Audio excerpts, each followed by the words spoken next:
Friends, welcome to Niranjan கவிதைகள். இன்றைக்கி எதுவுமே சமைக்கல, எல்லோரும் ஊருக்கு போயிட்டாங்க. அதனால் என்னால் இன்றைக்கி சமையல் வீடியோலாம் போட முடியல.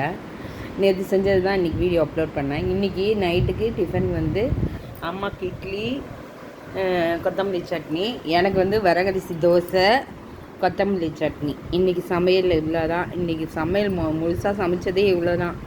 இந்த கொத்தமல்லி சட்னி எப்படி பண்ணேன்னா சூப்பராக இருக்கும்ல. காலைக்கு நல்லா இருக்கும். மிச்சம் தான் எடுத்து வை. காலைல கலந்து வச்சு சாப்பிட்டுக்கணும். எடுத்து வை. காலைல கொஞ்சம் மாவு கலந்து வை. அது கூட கொஞ்சம் மாவு கலந்து வை. இல்லை, மாவு கலந்து வச்சுட்டு காலைல அப்படியே ஊற்றிக்கலாம். சொரக்காய் போட்டு குழம்பு வச்சு சாப்பிட்டுக்கலாம்.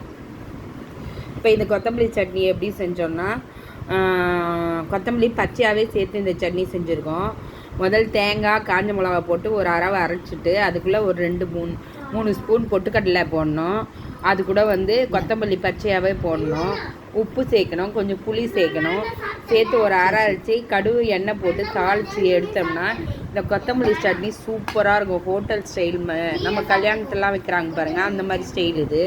கும்பகோணத்தெல்லாம் இப்படி தான் பச்சையாகவே வதக்காமல் பச்சையாகவே புதினா கொத்தமல்லி போட்டு செய்வாங்க. சூப்பராக இருக்கும். கரெக்டு.